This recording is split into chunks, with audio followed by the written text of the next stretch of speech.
destacará. Les está apareciendo ahorita esa alerta, solo denle clic en aceptar y no tendremos problemas. Como indicaciones generales, les recordamos mantener la cámara encendida durante toda la exposición. A partir de este momento, renombrarse si es posible desde antes de entrar, o si no, también ahorita es el momento perfecto, hermanos, para todavía hacerlo. Cualquier aviso, problema técnico que tengan, el equipo de comunicaciones estamos al pendiente.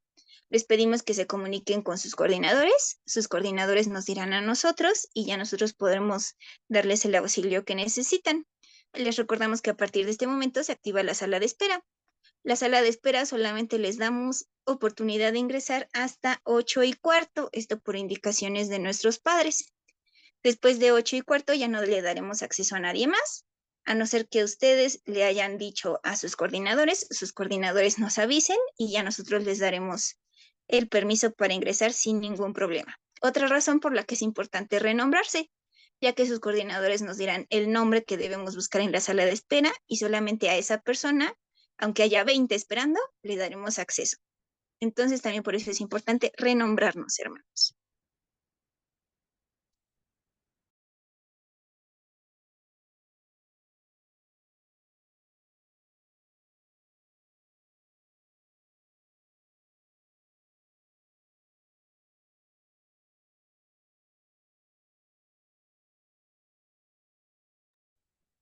Y sin más por el momento, les damos la bienvenida a esta sesión de nuestro curso y le cedemos la palabra al padre Jaime Vilchis, él es párroco en Santa María de las Rosas de nuestro decanato. Adelante, padre.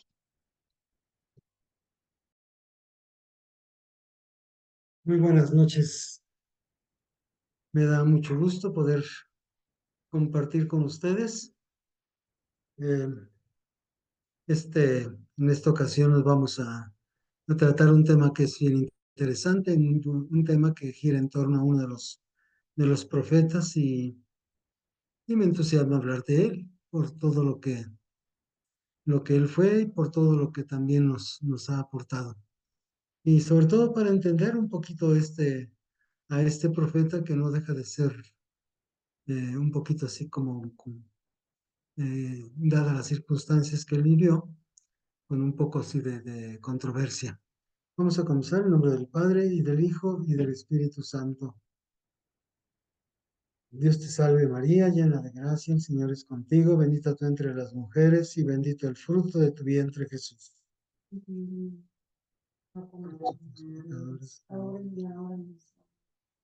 Gloria al Padre y al Hijo y al Espíritu Santo. En nombre del Padre, del Hijo y del Espíritu Santo. Amén. Bien, pues vamos a tratar sobre Jeremías. Yo les pediría que, bueno, como algo muy importante para conocer a Jeremías, pues hay que ir al libro de Jeremías. Es decir, les pediría que tuvieran la Biblia a la mano y que lo abran en donde está el profeta Jeremías, porque pues es importante, si vamos a tratar de algunas situaciones, circunstancias que él vivió, para ayudar un poquito a entender estas circunstancias. A veces nosotros al, al mirar la Biblia, al leer la Biblia, con mucha frecuencia, pues nos idealizamos a las personas sin darnos cuenta que son seres humanos y que vivieran en un contexto determinado, seres humanos como cualquiera de nosotros. Y como cualquiera de nosotros también estamos viviendo circunstancias históricas determinadas que condicionan mucho de nuestro pensar, de nuestro proceder, que condicionan mucho lo que es nuestro vivir por distintas razones. Y, no, y en este sentido podemos entender, en primer lugar, que un profeta, ante todo, es alguien que supo discernir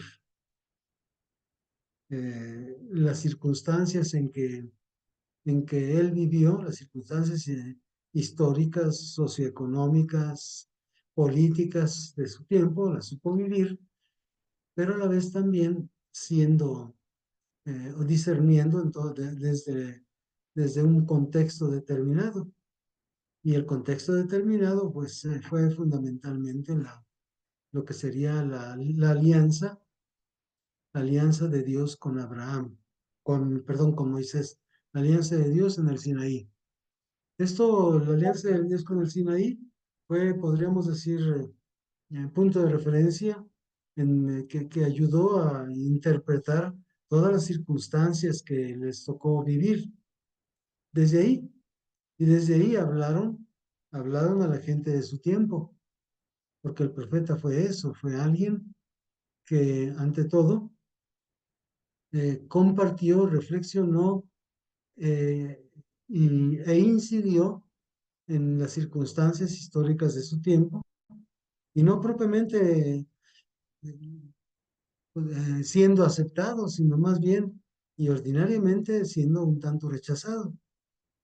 Eh, Jeremías, entre otras cosas, siempre tomó, por ejemplo, partido en una situación política y que de alguna manera apoyaba ciertas posturas del régimen, del rey,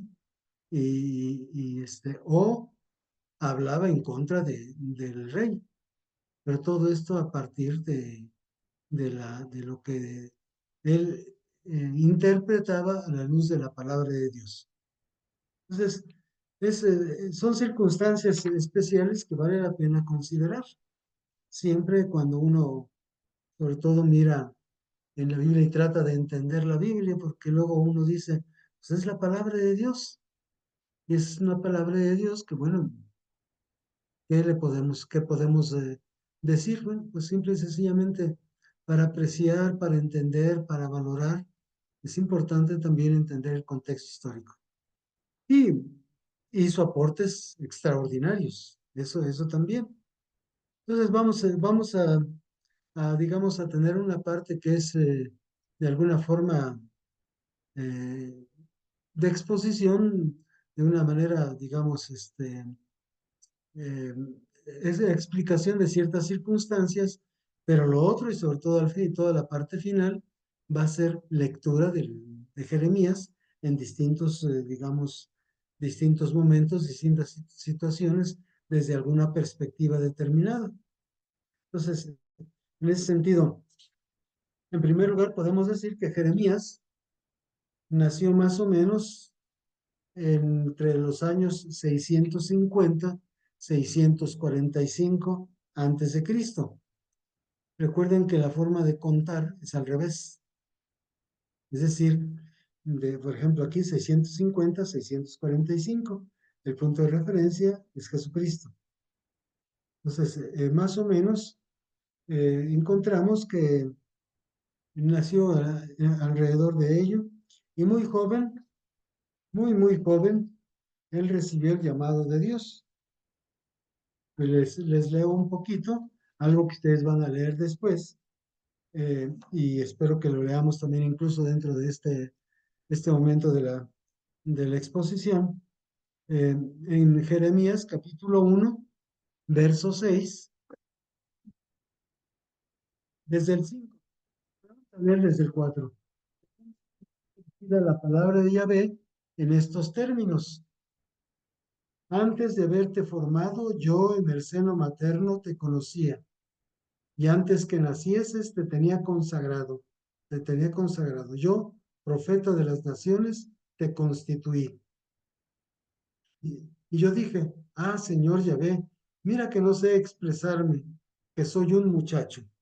Es decir, muy joven recibió el llamado, eh, y podríamos decir que de esta forma él comenzó a sentir ese llamado como algo que, digamos, Dios le pedía que realizara, que cumpliera una misión determinada, que ya veremos más adelante cuál fue esa misión.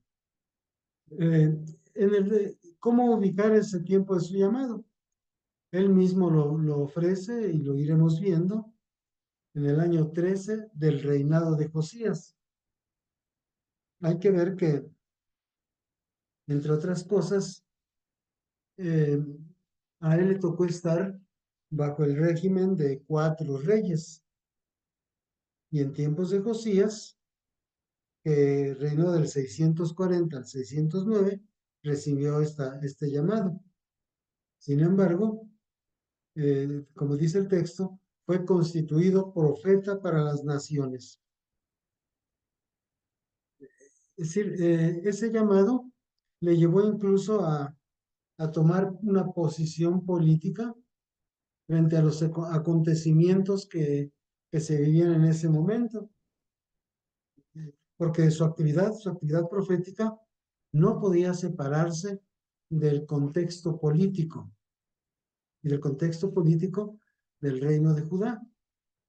En Israel había dos reinos. Estos reinos se dividieron con la muerte de Salomón. Entonces existían, y de hecho antes de David, existían también estos reinos divididos.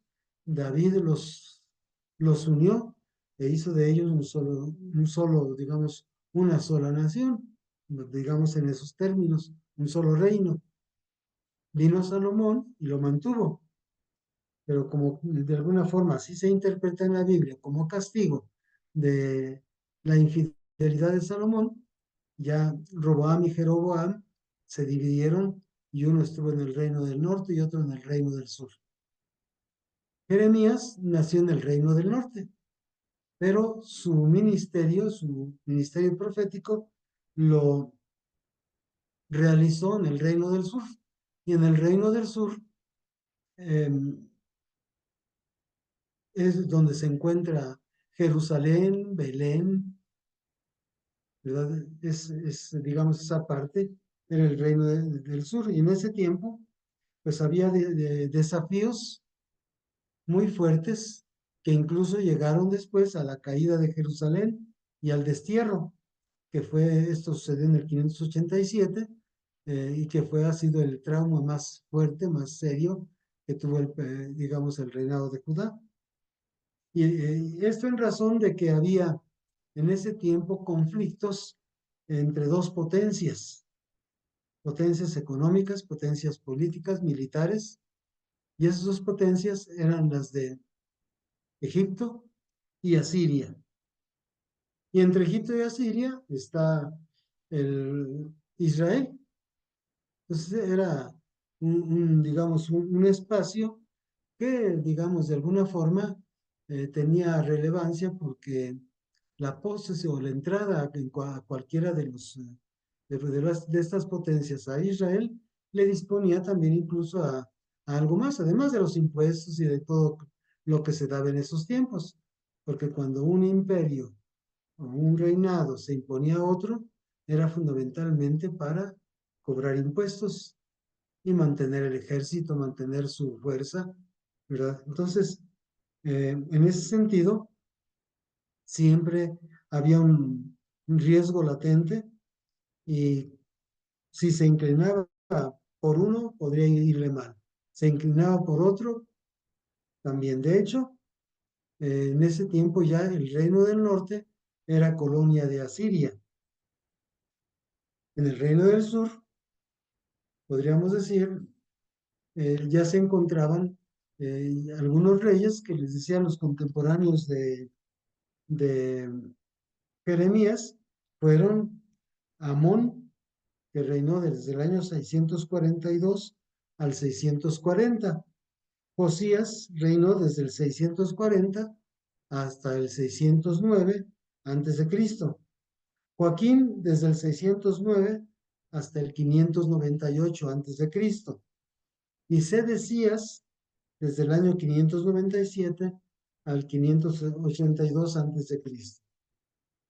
Entonces, por esta razón, lo que movía mucho al pueblo de Israel era el anhelo de sacudirse el yugo tanto de Asiria como de Egipto. El anhelo de libertad siempre existirá. la autonomía siempre será un anhelo de, digamos, normal, porque de esta forma, eh, pues ellos podían autodeterminarse y utilizar los recursos para ellos mismos. Pero el problema es que la actividad o sí, equivocada política del reino del sur, de los reyes de Judá, pues llevaron al reino de Judá a la catástrofe que se manifestó con la caída de Jerusalén y por lo tanto el exilio. Es decir, esto fue en el año 587 a.C. Fue un momento traumático para ellos. Eh, pero pues obviamente también hubo otras circunstancias, digo, una inestabilidad que siempre se vivió como en todos los tiempos, una inestabilidad de los mismos reinos.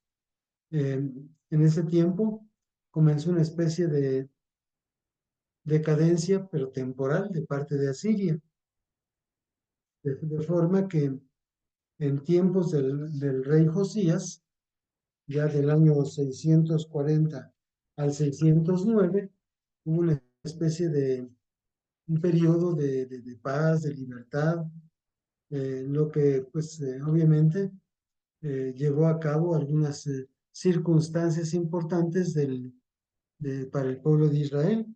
Sí, y algo que fue también definitivo para el aspecto religioso en el campo religioso del pueblo de Israel, porque fue cuando se llevó a cabo el descubrimiento de la ley, un hecho extraordinario, porque la ley, recordando, la ley ante todo era expresión de la alianza de Dios con el pueblo de Israel, una alianza que se selló en el Sinaí, y que obviamente marcó el rumbo del pueblo de Israel, algo fundamental para ellos.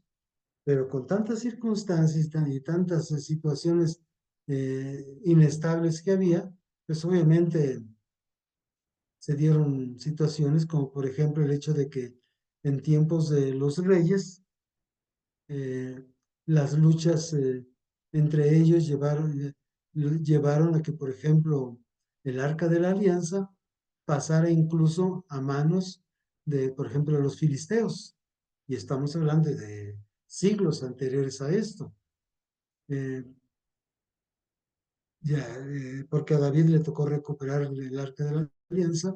El Arca de la Alianza era, digamos, el espacio donde guardaban la, lo que podríamos decir la ley de Moisés, o sea, todo el contenido de la alianza, eh, y que era no otra cosa sino el compromiso que Dios había asumido con el pueblo, pero también donde se asentaba lo que el compromiso de Israel para con Dios como pueblo suyo, porque Dios de esta forma también les dio una configuración de pueblo y de pueblo suyo.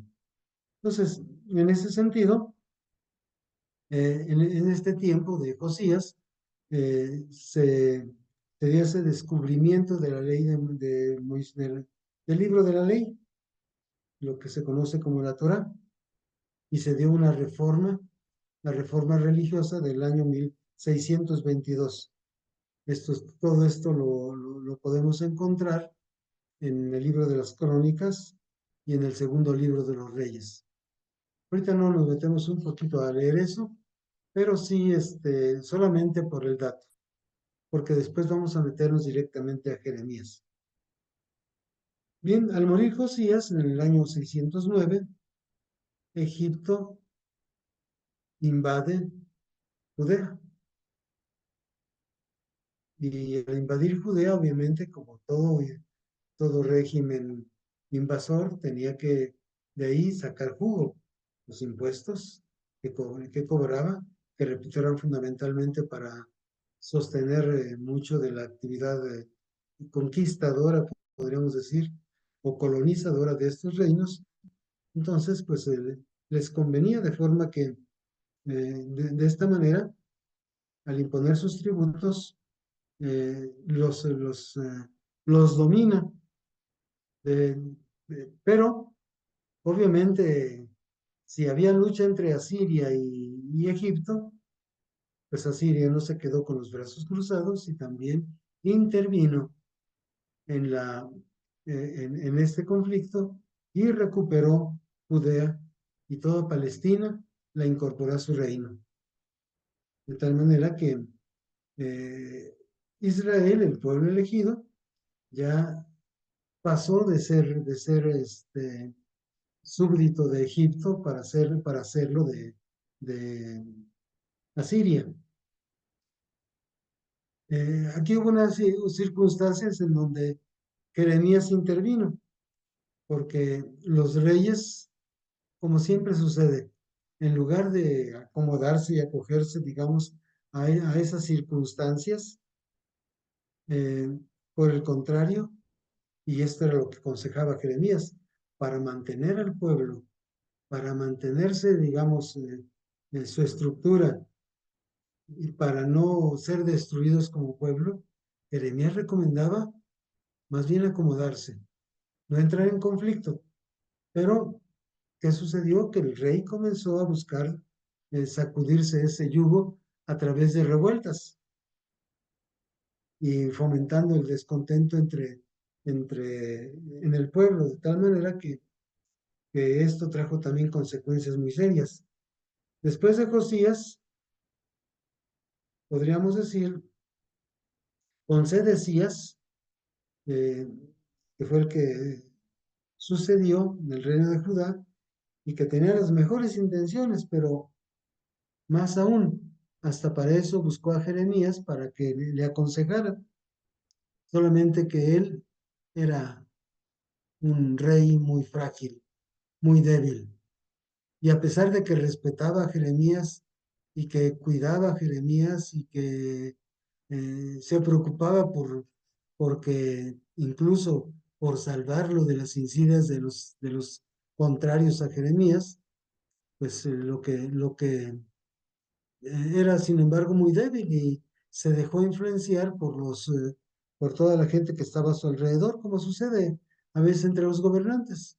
Entre ellos hay presiones para que se actúe de tal forma, de tal manera que con ello lo que hizo fue levantar al pueblo para irse contra Siria y para eso, pues también buscar el apoyo de Egipto.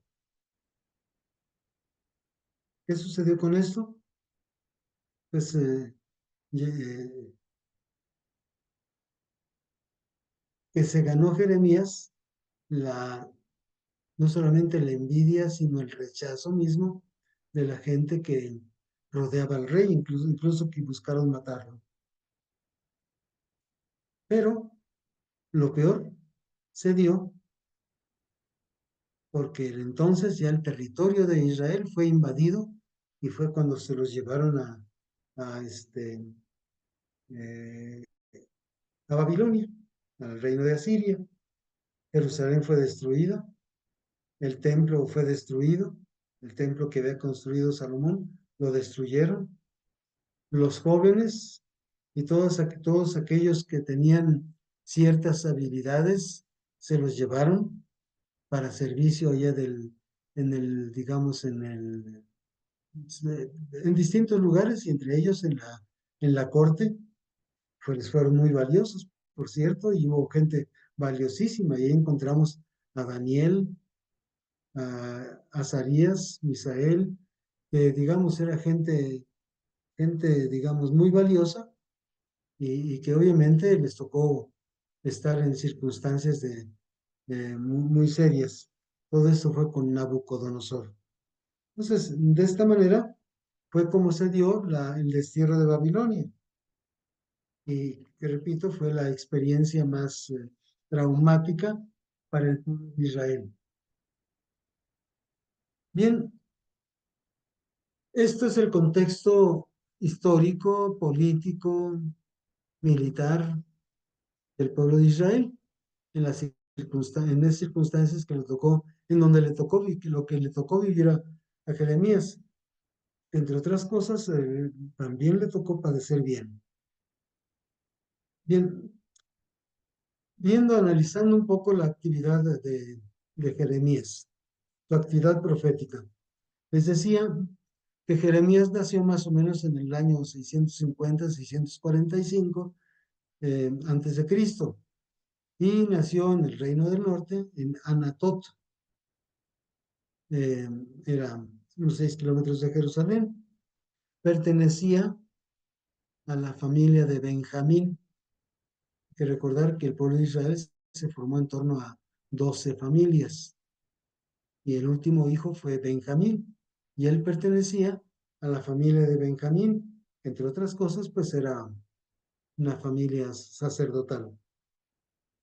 Eh, Jeremías deja ver ciertas expresiones de lo que él vivió en su pueblo. Su pueblo fue Anatot, y él era campesino,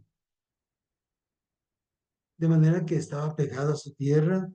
eh, Tenía, digamos, muchas expresiones que reflejan su contexto campesino, la vida del campo. Era un tipo sensible, sencillo, dedicado, sensible, compasivo.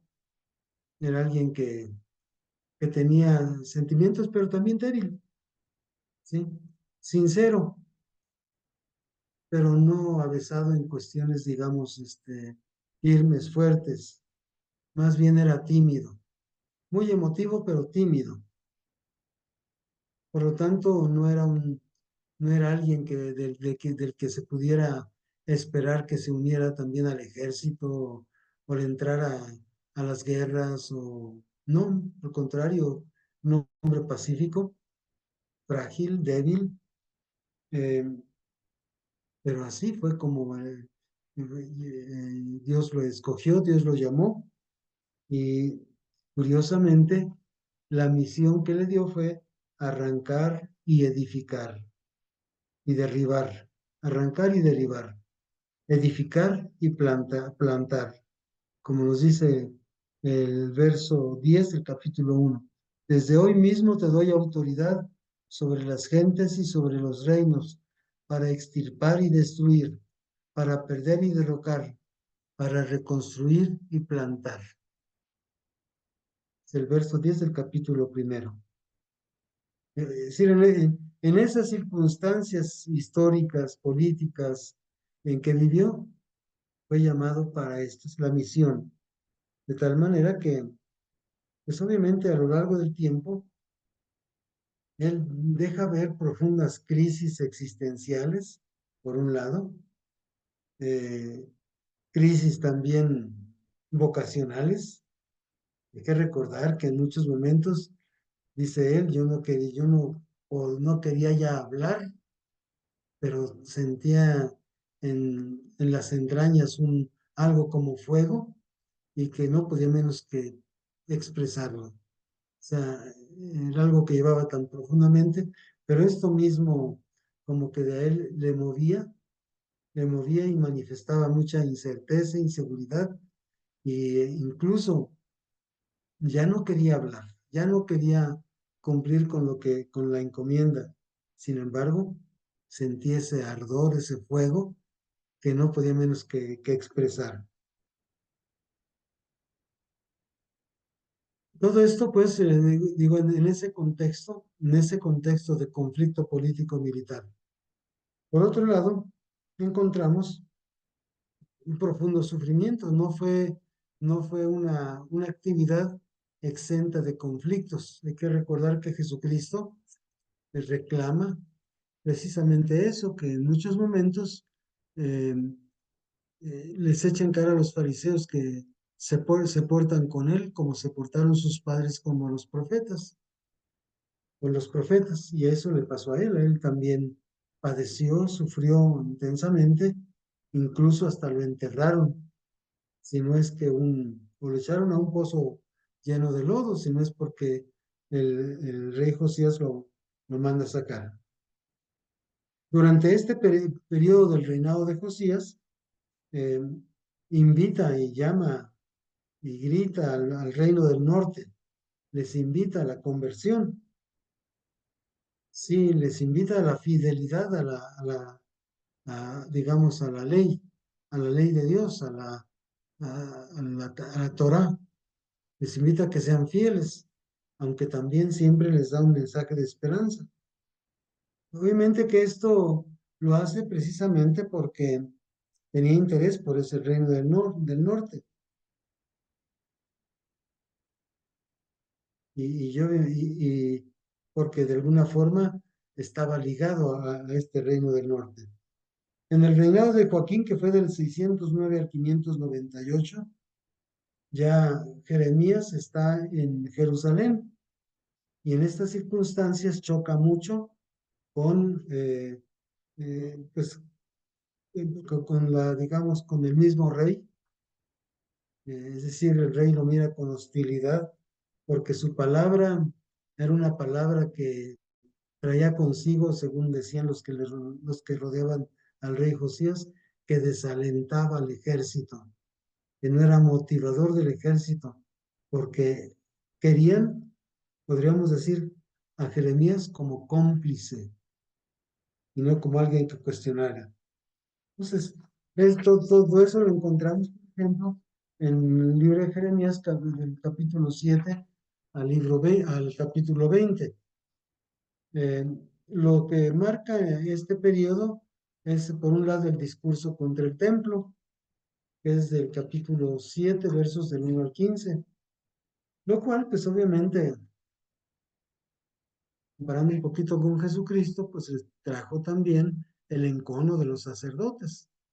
Y Jesucristo se le ocurrió decir, destruyan este templo y lo reconstruyan en 3 días, pues eso trajo también a los sacerdotes, digamos, de alguna manera lo traía entre ceja y ceja, de forma que fue una acusación que después, por la que después lo condenaron. Pues también sucedió con Jeremías. Hay otro momento importante que es cómo quemaron el rollo. Esto está en el capítulo 36, 1:26. Después vamos a leer sobre esto porque les decía, esto es el contexto sociopolítico del periodo de, en la vida de Jeremías. Pero tenemos que ir a conocer más su mensaje. Pero esto es importante conocerlo porque así también podemos entender mucho de lo que él escribe. De forma pues que en estos años, una de las cosas que denuncia Jeremías es que el pueblo se ha olvidado de Dios, es que ya no se toma en cuenta a Dios, que ya no se aprecia la ley, ya no se llega a apreciar la alianza con Dios. Y esto pues obviamente es terrible porque entonces el pueblo ha perdido identidad. Veremos, lo último que vamos a ver de Jeremías es una expresión a través de la cual deja ver la necesidad de algo diferente porque el pueblo ha perdido identidad, porque se ha olvidado de Dios. Y entonces su seguridad la han encontrado en un culto falso, en en el falso, digamos, poder o seguridad que puede dar el poder, en el dinero, en la idolatría, en las injusticias sociales, eso como para ir viendo un poquito lo que nos toca vivir en nuestros tiempos, que también nos hemos olvidado de Dios y mucha gente que se ha olvidado de Dios y que ante todo pone por encima de Dios el placer, el poder, de alguna forma. Vemos ahorita en estas campañas la lucha política que hay y la forma tan tremenda en la que pues mucha gente hasta con mentiras y falsedades y demagogia quiere también ganarse, ganarse el poder porque lo que manda es eso. Ya después, estando en el poder, ya se olvidan. Esto es lo que pasó también en aquel tiempo, o sea, esto que estamos viviendo no es nuevo, es de siempre. ¿Pero a qué lleva? A la destrucción. Esto lleva a la destrucción. Y por eso las injusticias sociales en aquel tiempo, la confianza en el poder político, en el poder económico, en el ejército. Hay que ver cómo todo esto, digamos, se llega a denunciar, se canta en los salmos. Entonces, eh, por esta razón, ¿qué es lo que dice Jeremías? El castigo será inevitable. ¿En qué consistirá? En ser llevados casi como esclavos a Babilonia, a ser deudores de Babilonia, a estar, la destrucción del templo de Jerusalén, pues es una desgracia para ellos, pero junto con ello, el ser llevados, la mejor gente, ser llevada a como sirvientes, como esclavos a Babilonia. Esto fue, podríamos decir, algo que Jeremías anunció, la destrucción misma del pueblo. Bien, durante el reinado de Sedecías, que fue cuando se vivió estas circunstancias, después el asedio a Jerusalén se dio en distintos momentos. En un primer, digamos, momento, podríamos decir, Jeremías insiste en primer lugar en someterse a Siria en función del bien del pueblo. Obviamente, esto era algo que no podían entender ni apreciar por parte del pueblo, ni las autoridades, ni nadie. Y obviamente que pues esto iba a ser algo tremendo. Eh, de tal manera que así experimenta fuertemente el rechazo y el desprecio de la gente de su tiempo, sobre todo de la corte. Varias veces fue encarcelado. Me lo cuenta y incluso ahí están, tenemos varios textos, Jeremías 20, capítulo 20, capítulo 32, capítulo 38. También fue apaleado, amenazado de muerte, capítulo 38. Decía que fue incluso eh, echado a un pozo, un pozo de lodo, que gracias a la influencia de un eunuco y al aprecio del rey, se salvó. El rey siempre trata de protegerlo, lo respeta, lo escucha, le pide consejos, pero pues es muy débil el rey, es más, digamos, se deja afectar por todos los que están a su alrededor. Sin embargo, pues en el año 586 se cae Jerusalén pues va digamos, es llevado a Babilonia. Por lo tanto, después de la caída de Jerusalén, después del año 586, fue liberado, dado que fue llevado también preso, fue liberado e incluso fue con todos los deportados, fue llevado hasta Roma y después dejado en libertad. Y obviamente Jeremías siempre tenía un sentido profundo del amor a su pueblo y del amor digamos, al pueblo de Israel en Judea, para sostener también incluso y ayudarle al gobernante Godonías, pero este gobernante también su reinado, su gobierno fue muy frágil y prácticamente fue asesinado en poco tiempo. De tal manera que así, por esa razón también, por apoyar a este gobernante, fue llevado a Egipto. Y así desaparece Jeremías. De tal manera que él se sintió así, perseguido tanto por Dios como por los hombres. Es decir, no fue hace, no, no se sintió aceptado. ¿Sí?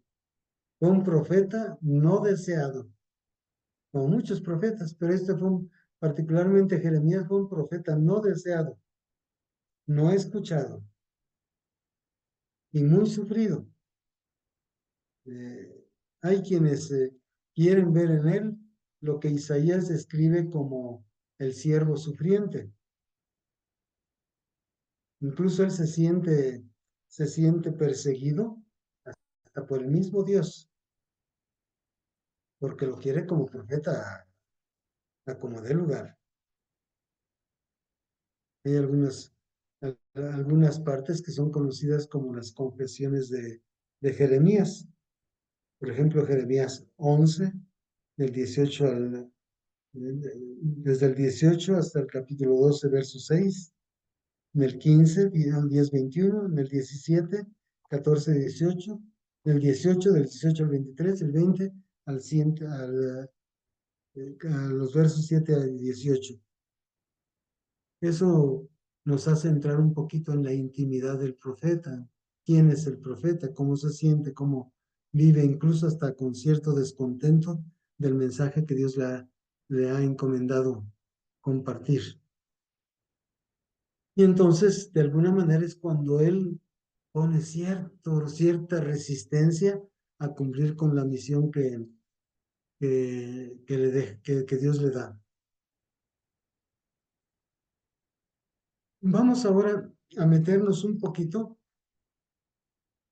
en lo que es Jeremías, pero lo vamos a hacer yendo directamente al texto para tratar de entenderlo. Y aquí sí les pido entonces que tomen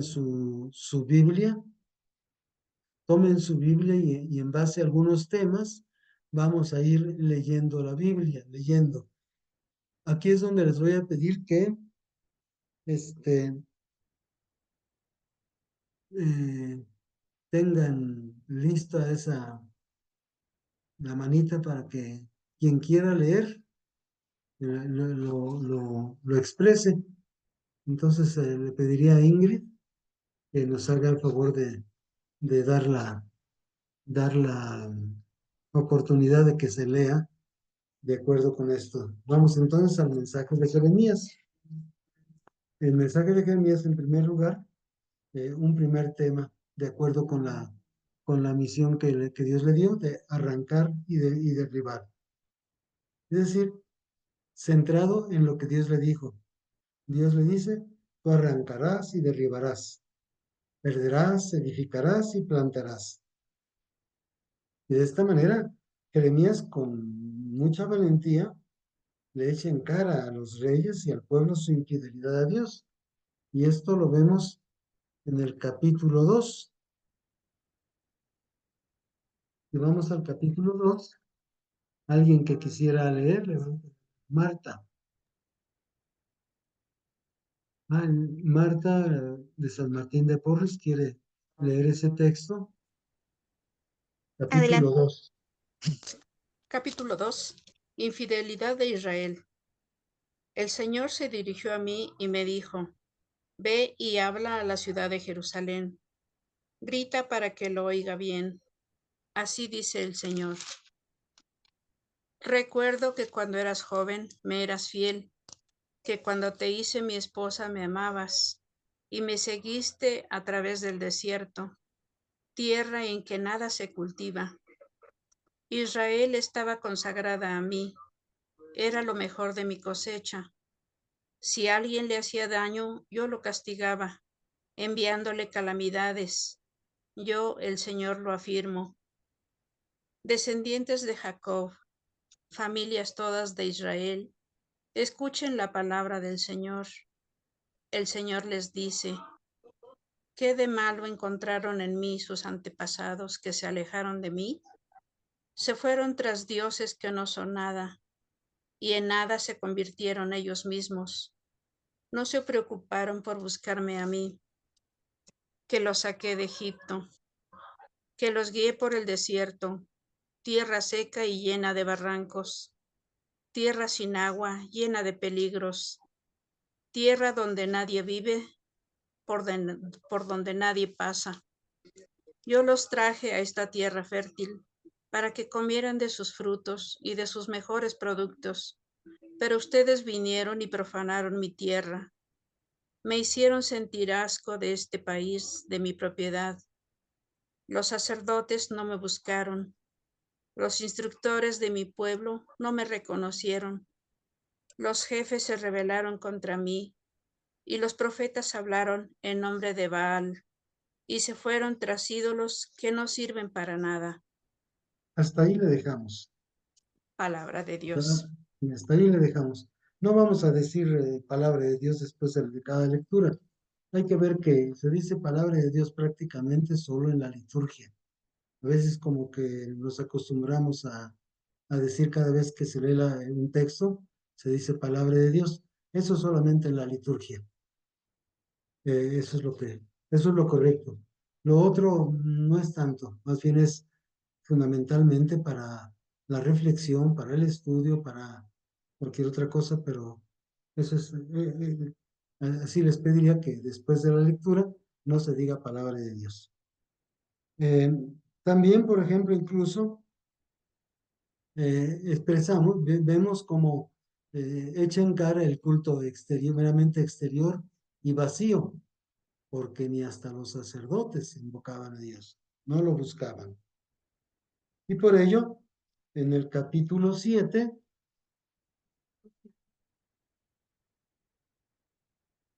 no,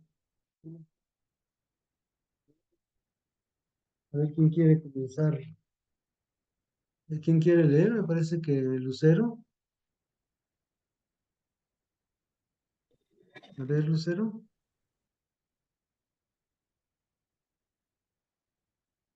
Ay, no tienes voz, Lucero.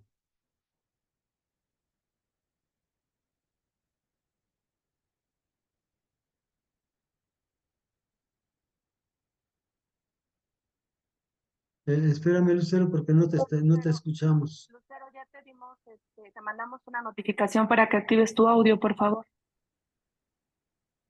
Lucero, activa tu Ya audio. está, listo. ¿Ya me escucha, padre? ¿Ya me oigo? Sí, El templo de Yahvé, falsa seguridad. A Jeremías le llegó esta palabra de Yahvé. Párate en la puerta de la casa de Yahvé y publica allí esta palabra.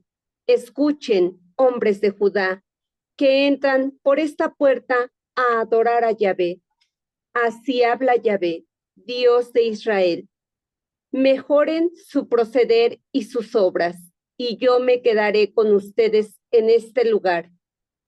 No confíen en palabras mentirosas como estas. Miren el templo de Yahvé. Aquí está el templo de Yahvé. Este es el templo de Yahvé. Más bien, mejoren su proceder y sus obras, y hagan justicia a todos. Dejen de oprimir al extranjero, al huérfano y a la viuda. No manchen este lugar con sangre de gente asesinada. No vayan en pos de otros dioses para desgracia de ustedes.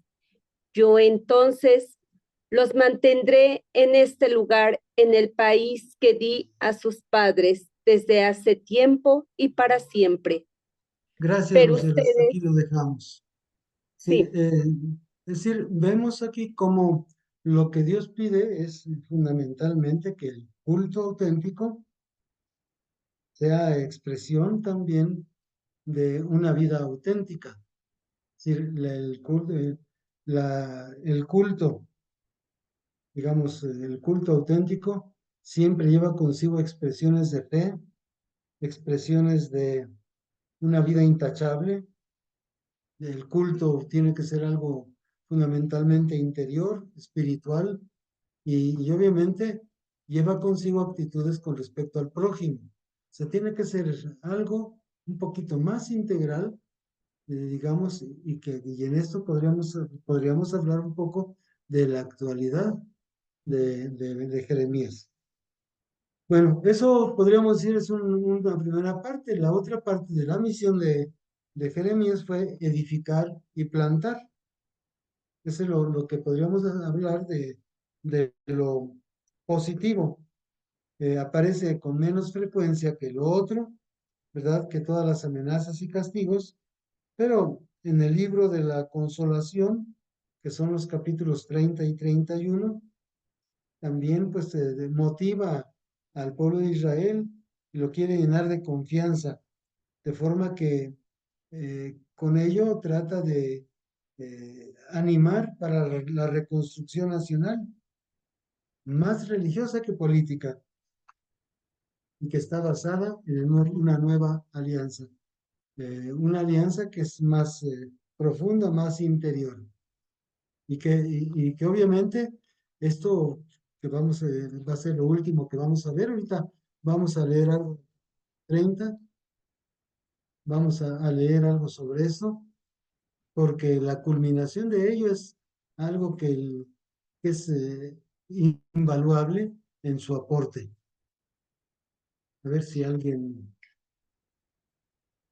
quiere leer el capítulo 30.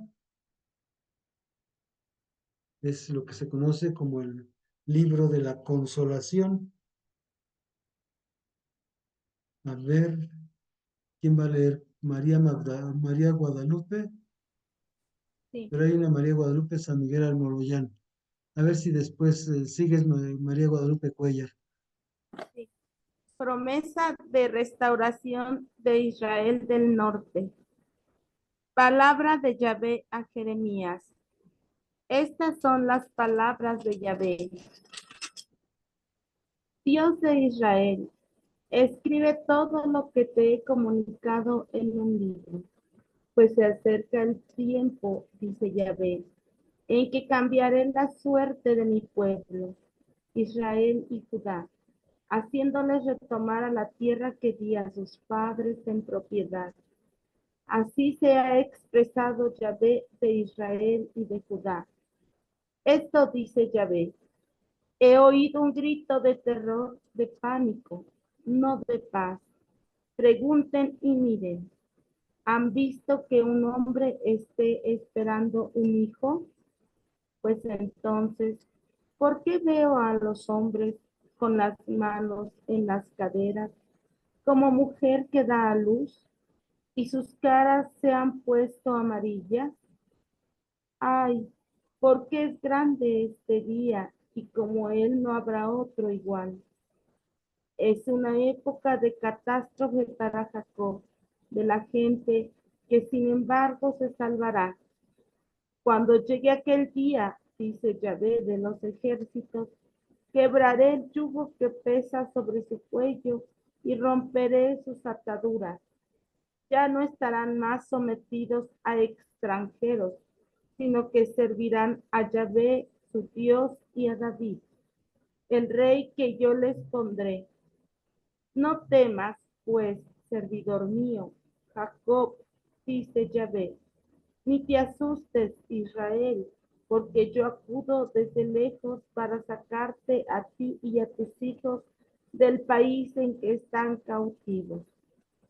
Jacob volverá y... Hasta, hasta ahí le dejamos para ver precisamente cómo Jeremías da palabras también de consuelo, de esperanza, y ayuda y favorece el que se tenga una visión optimista de lo que va a ser su futuro.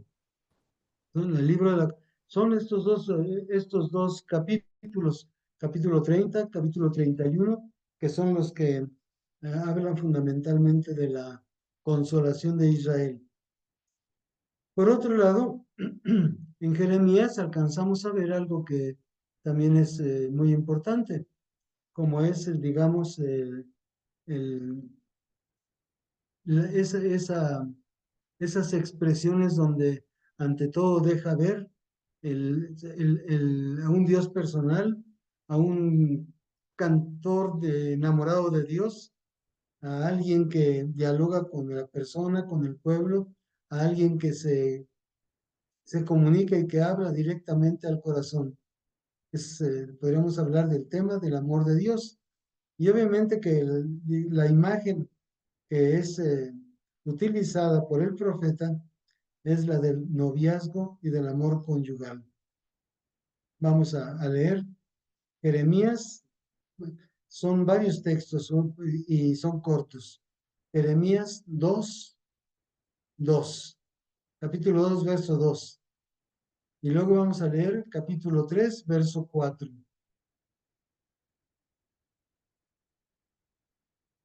A ver, María Guadalupe Cuellar. Sí. Ve y grita a los oídos de Jerusalén. Esto dice Yahvé: de ti recuerdo tu cariño juvenil, el amor de tu noviazgo, cuando tú me guías por el desierto, por tierra no sembrada. Escuchad la palabra de Yahvé, casa de Jacob, y familias todas de la casa de Israel. Nos vamos al capítulo 3, verso 4. 3, 4. Y me sigues diciendo: Padre mío, amor de mis años mozos. Y son expresiones cariñosas, expresiones donde se habla de una forma muy personal, expresiones que de alguna forma hablan de esa cercanía de Dios, de este modo de expresarse, de un Dios que así se deja ver como alguien cercano y amoroso. Si vamos al capítulo 31, versos 3 y 4.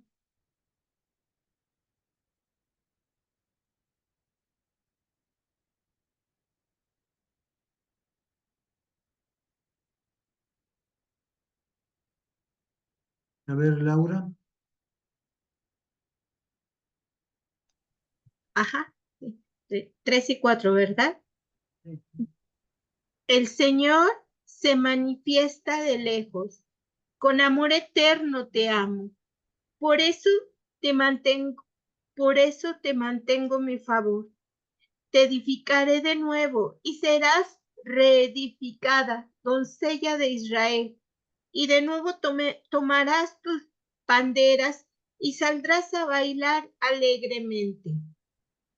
Bien, expresiones hermosas, poéticas, bonitas, personales, alentadoras, llenas de esperanza, de gozo, pero muy afectuosas, muy afectuosas.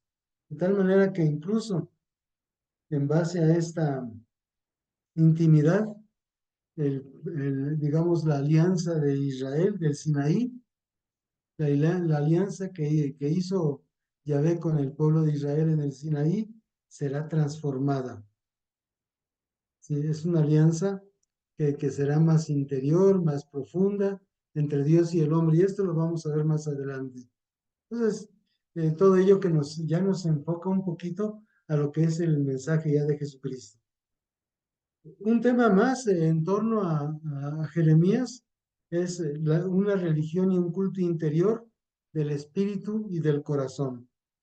Es decir, este mensaje central en Jeremías, y obviamente son mensajes que llevan consigo una actualidad tremenda, porque describe lo que tendrá que ser la nueva forma de relacionarse con Dios, la religión como tal. Es algo importante y obviamente hablamos de la amistad con Dios, del retorno a Él, y que están descritos en estos capítulos 31 y 32. Ya leímos. Si quieren, vamos a leer.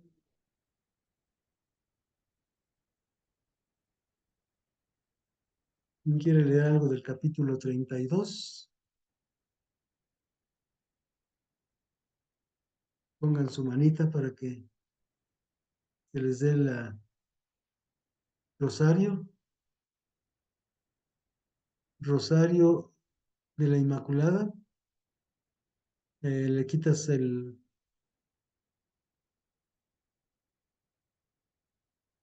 si abres tu micrófono. Hermanos, les recordamos usar la función de levantar la mano porque ahorita, bueno, usaron la función de aplausos y se perdió la reacción antes de que pudiéramos identificarlos para activarles su audio. Ya le mandé la notificación. Ya nada más, Rosario, ¿puedes abrir tu micro, por favor? Ya lo abrí. Jeremías compra un campo. Esta es la palabra de Yahvé que fue dirigida a Jeremías, el año 10 del reinado de Sedecías, rey de Judá, o sea, el año 18 de Nabucodonosor. En este entonces, el ejército del rey de Babilonia sitiaba Jerusalén y el profeta Jeremías se hallaba detenido en el patio de la guardia del Palacio Real de Judá, donde lo habían mandado encerrar el rey Sedecías, con esta acusación: ¿por qué andas diciendo en nombre de Yahvé, pondré esta ciudad en manos del rey de Babilonia? ¿Quién la tomará? Y Sedecías, rey de Judá, no escapará de manos de los caldeos, sino que será entregado sin remedio al rey de Babilonia. ¿A quién podrá hablarle frente a frente y verlo cara a cara? Sedecías será conducido a Babilonia y ahí estará hasta que lo visite, dice Yahvé. Y aunque ustedes peleen con los caldeos, no ganarán. En ese tiempo dijo Jeremías una palabra de Yahvé: me ha llegado. Esto me dice Amamel, hijo de Selum, va a venir a verte para decirte: cómprate mi campo que tengo en Anatot, porque a ti te toca comprarlo por hecho de rescate. En efecto, de acuerdo a las obras de Yahvé, a Hamamel, mi primo, vino a verme al patio de la guardia y me dijo: compra mi campo de Anatot, pues tú tienes el derecho de propiedad y el rescate te interesa comprarlo. Comprendí entonces que era una orden de Yahvé. Compré este campo a mi primo Hamamel de Anatot y le pagué como precio 17 siclos de plata. Bien, Después hasta ahí lo dejamos. Ajá. Hasta ahí lo dejamos para entender precisamente cómo en estas circunstancias de, digamos, de adversidad, Dios de alguna manera quiere ayudar a entender que regresarán y para esto utiliza el símbolo. Compra este terreno en Anatot. Hay que ver que ahí pues, es la tierra de Jeremías, Anatot. Cómpralo y haz lo tuyo. O sea, Dios que regresará al pueblo de Israel, a su tierra, no obstante el que estén en Babilonia bajo el dominio de Nabucodonosor. Bien, y por eso, si volvemos a los primeros capítulos, encontramos como lo que, lo que Jeremías insiste fundamentalmente es que el culto exterior no es lo más importante. La única circuncisión que se podrá dar, la circuncisión hablaba de la pertenencia al pueblo de Israel y habla de que la circuncisión como tal auténtica llevará, será la del corazón y por lo tanto esto llevará a una actitud obediente hacia Dios. Volvemos a los primeros capítulos, en el capítulo 4, verso 4, y en el capítulo 5, verso 1.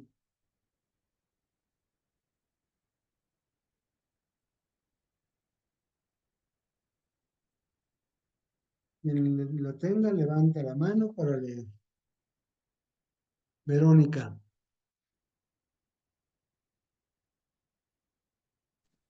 Sí, Verónica. Oh habitantes de Judá y de Jerusalén, Circuncídense por Yahvé y purifiquen sus corazones. No sea que mi ira se propague como el fuego y arda, sin que nadie pueda apagarla a causa de sus malas acciones. Ahora nos vamos, entonces, la circuncisión auténtica es de corazón. Ahora nos vamos al capítulo 5, verso 1, pero Motivos de la invasión. Recorran las calles de Jerusalén. Miren bien e infórmense. Busquen por las plazas a ver si encuentran a un hombre, uno siquiera que practique la justicia y busque la verdad, y perdonaré a esta ciudad. bien, esto Tus ojos, Yahvé. lo dejamos ahí nada más. Todo esto para hablar de cómo la auténtica religión nos pone en una actitud obediente a Dios. Lleva consigo esa apertura de corazón y por lo tanto a expresarse también de una forma positiva, pero sobre todo que el auténtico culto es más integral. Es decir, no solamente la cuestión cultural, cuanto la vida misma. Y por ello hay un tema que es también un tema sobre la oración. La oración, si este es, digamos, el enfoque que tiene Jeremías de que la religión auténtica es interior, entonces podríamos poner a Jeremías como un hombre de profunda oración y de oración por una nación que es peligrosa. Si vamos al capítulo 20, nos vamos al capítulo 20 para, para leer un poco también del capítulo 20. Si alguien quiere, levante su mano.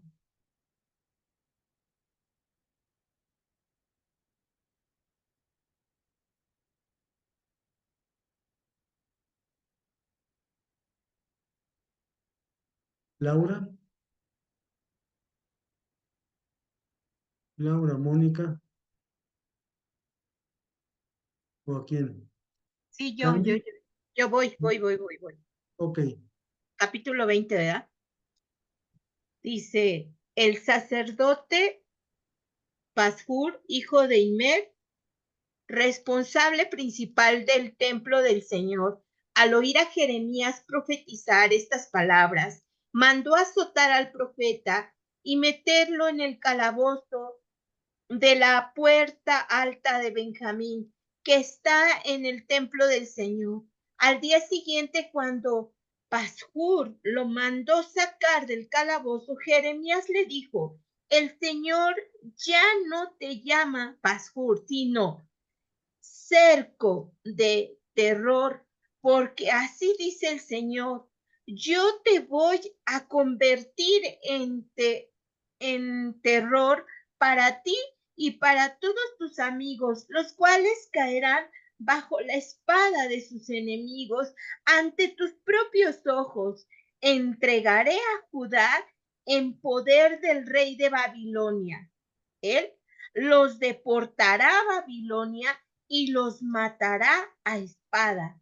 Entregaré todas las riquezas de esta ciudad, su fortuna, sus objetos preciosos, todos los tesoros de los reyes de Judá en manos de sus enemigos para que los saqueen y se apoderen de ellos y se los lleven a Babilonia. Y tú, Pashur, y todos los que viven en tu casa irán al cautiverio. Llegarás a Babilonia y ahí morirás y serás enterrado junto a todos tus amigos a quienes has profetizado cosas falsas.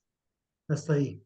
Aquí. Vemos que Yahvé profetiza contra Pashur y lo hace porque recibió de Yahvé esa digamos, encomiendas. Es un hombre que, estando en relación con Dios, recibe el mensaje que tiene que comunicar a Pashur, porque Pashur busca fundamentalmente que el profeta hable de acuerdo con lo que necesita escuchar el rey. Entonces, él habla lo que le dice Dios.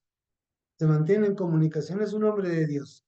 Por eso, estas expresiones que siguen son extraordinarias en el capítulo 20, donde habla de una manera tan hermosa que vamos a leer, a ver quién sigue leyendo. Creo que Candy quería, o no sé quién vaya a leer. Candy, Claudia, del verso 7 en adelante. Me has seducido, Yahvé, y me dejé seducir por ti. Me hiciste violencia y fuiste el más fuerte. Y ahora soy motivo de risa. Toda la gente se burla de mí. Pues me pongo a hablar y son amenazas, no les anuncio más que violencias y saqueos. La palabra de Yahvé me acarrea cada día insultos. Por eso decidí no recordar más a Yahvé, ni hablar más de parte de él. Pero sentí en mí algo así como un fuego ardiente, aprisionado en mis huesos, y aunque yo trataba de apagarlo, no podía. Yo oía a mis adversarios que decían contra mí, ¿cuándo por fin lo denunciarán? Ahora me observan los que antes me saludaban, esperando que yo tropiece para desquitarse de mí. Pero Yahvé está conmigo. Él, mi poderoso defensor, los que me persiguen no me vencerán. Caerán ellos y tendrán la vergüenza de su fracaso, y su humillación no se olvidará jamás. Yahvé, Señor, tus ojos están pendientes del hombre justo. Tú conoces las conciencias y los corazones. Haz que vea cuando te desquites de ellos, porque a ti he confiado mi defensa. Ahí le dejamos. Ahí le dejamos, como para ver cómo también se desahoga y se expresa, le dice a Dios y a pesar de que tiene tiene confianza en él. Sí, a pesar del dolor y del sufrimiento, sin embargo, se abandona a él. Digamos, tú eres mi defensor, no obstante todo esto. Hay muchos otros textos y yo creo que vamos, quizá hay textos que podríamos hablar en torno a su predicación, digamos, a su situación interior, a su historia personal, esa historia que, digamos, habla de una historia interior con Dios y que uno puede alcanzar a ver mucho de ello en nosotros mismos. Se los dejo de tarea, pero hay un texto al que quiero darle mayor importancia. Candy, ahorita te voy a pedir que lo leas, y que es, digamos, algo que en lo que insiste y tan importante, tan fundamental. Es un texto que se conoce, se le denomina en términos, podríamos decir técnicos, un texto APAX. Un texto APAX que significa que cuando en la Biblia se utiliza estos términos, se refieren a Jeremías. Son de los pocos términos que podemos encontrar y que encontramos en los evangelios expresados por Jesucristo, que encontramos en el libro del Apocalipsis, que encontramos en el libro de la carta, la carta a los Hebreos, que encontramos en San Pablo. O sea, es un término que nace en Jeremías y desde él y con la intención de Jeremías se puede encontrar. Y lo que te voy a pedir, por favor, Candy, que lo leas, sobre todo del capítulo, este capítulo 31.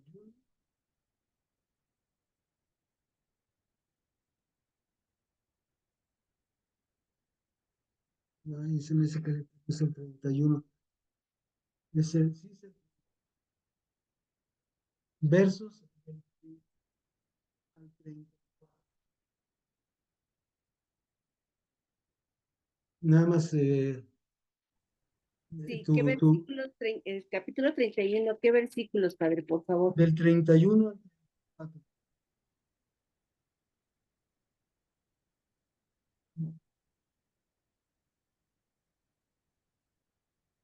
Podríamos ampliar un poquito, pero me quedo con el 31 al 34. ¿Del versículo 31 a 34? Sí. Así como no, padre. Permítame tantito.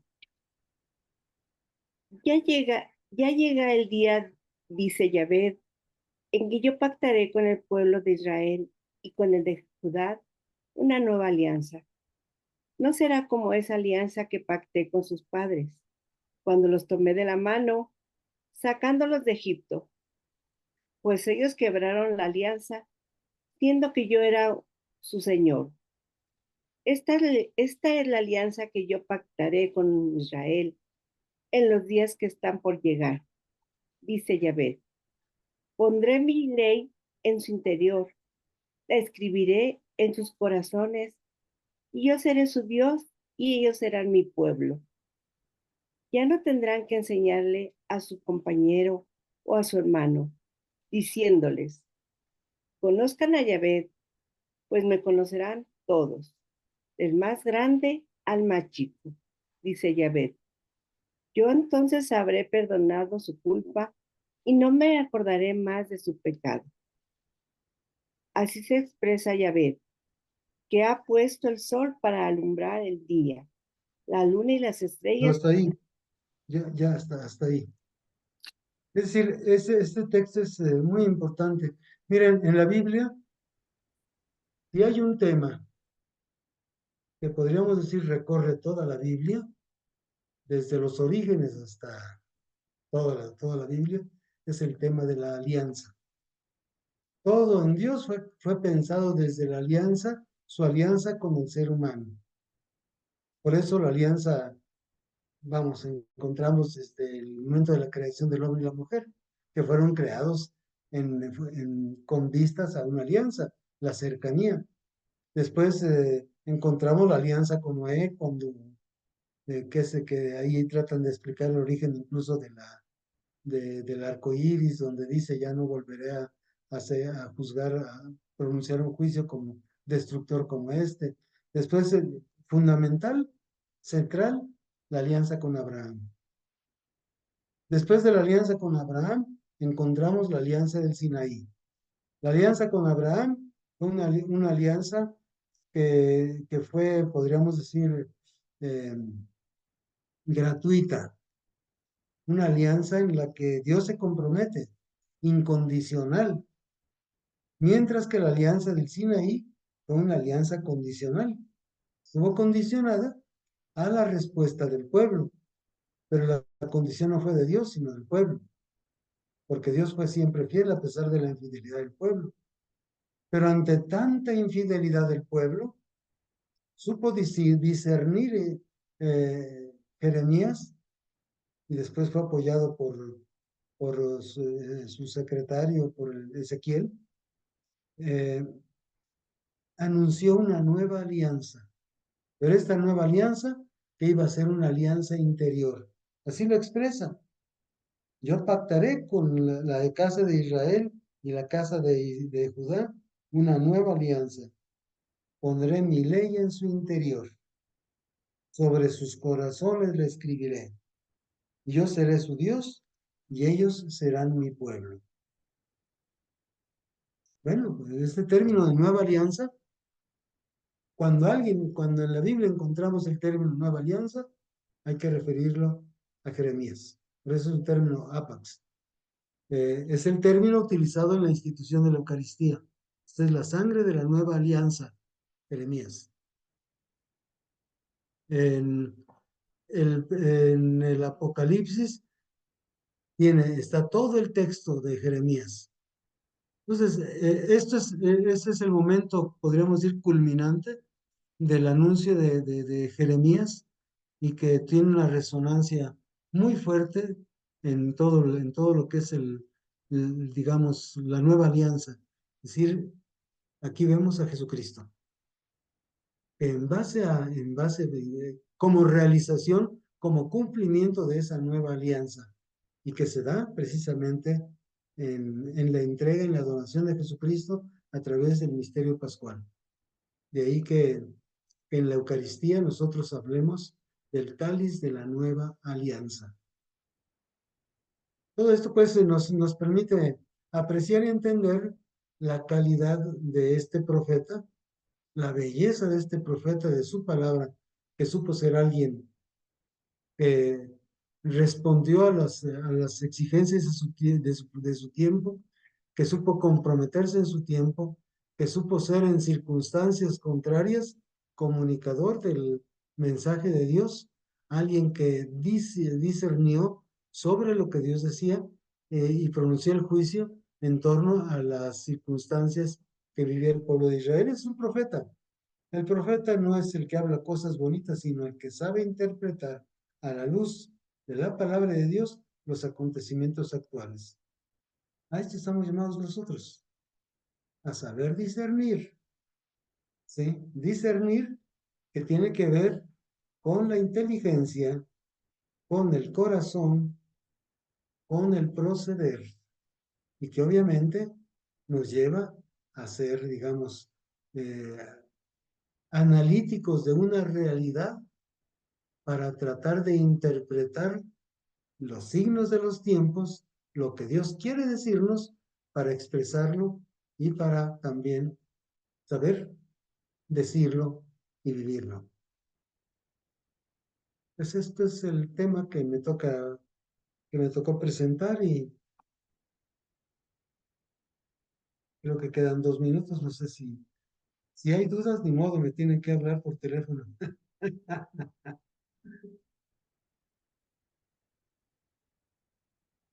No sé si hay algo que, Ingrid, si hay tiempo, ¿qué hacemos? Podemos dar unos 5 minutitos si hay algún comentario, alguna pregunta. Ya está activado el chat. Si gustan y tal vez se les facilita un poco más escribir las dudas por el chat, si no, igual pueden ir levantando la mano y les activamos su audio, hermanos. Por el chat puede ser más concreto.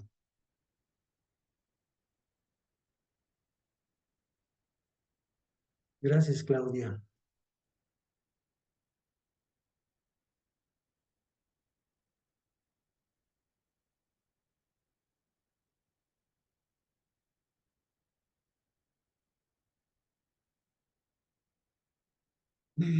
Creo que Suser está hablando, pero se me hace que está apagado el...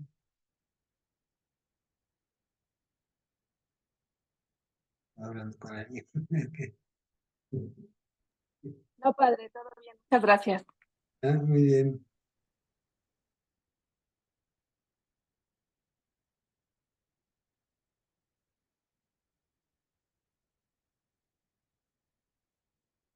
Bueno, pues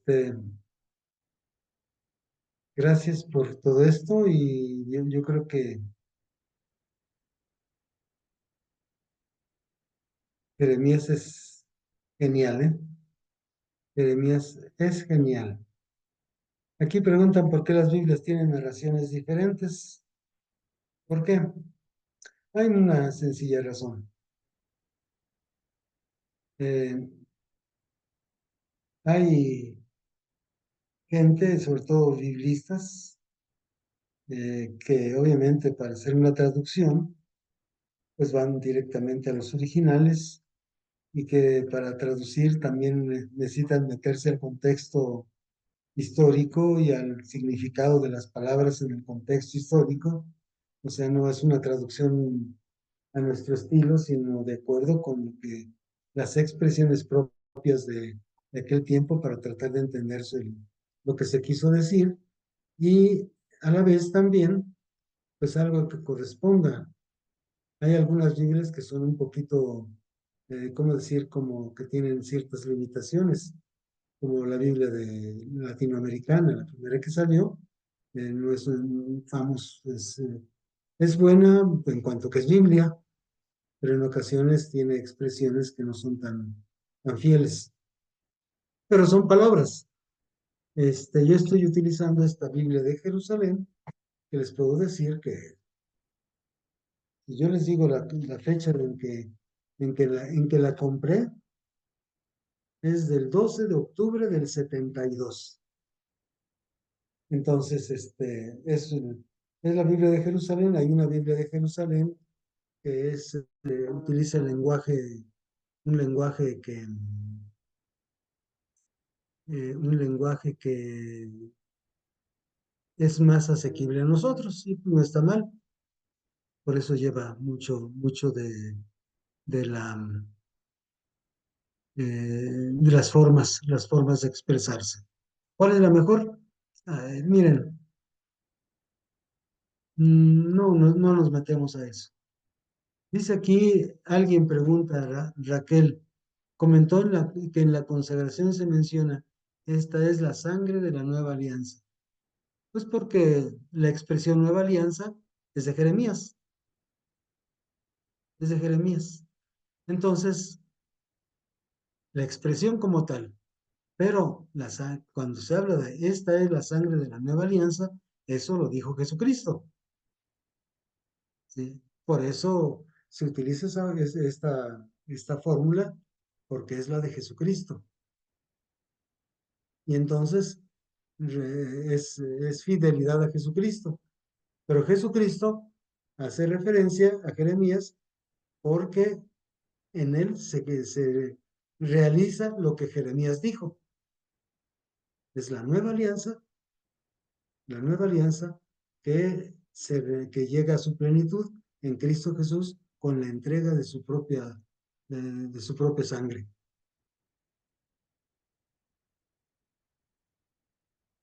La palabra que se refiere a Jeremías, o sea, esta expresión, apax. Es decir, apax es palabra que directamente tiene relación con la persona que lo comunica. Y esta expresión de la nueva alianza es apax y tiene relación con Jeremías.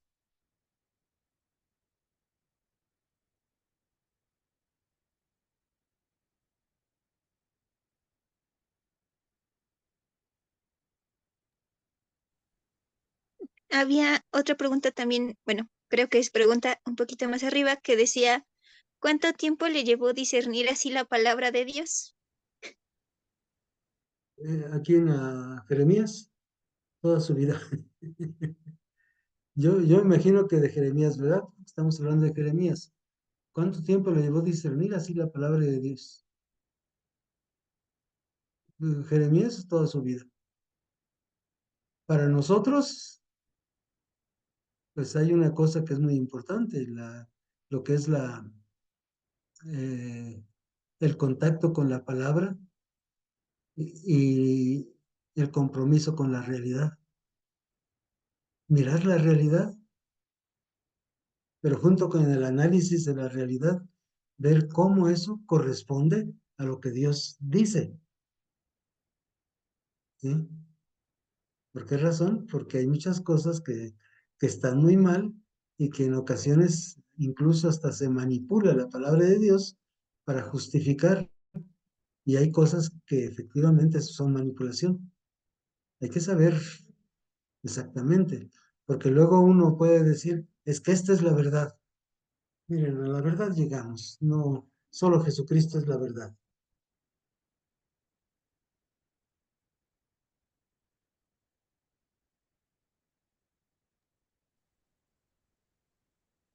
Tenemos una manita levantada. Claudia. Sí, eso. Gracias, padre. ¿Me puede deletrear la palabra apax? Porque no sé si la escribí bien, por favor. Bueno, pues, la manera más fácil en español es A-P-A-X. Ah, bien, así la puse. Gracias, padre. Buenas noches. Ujú.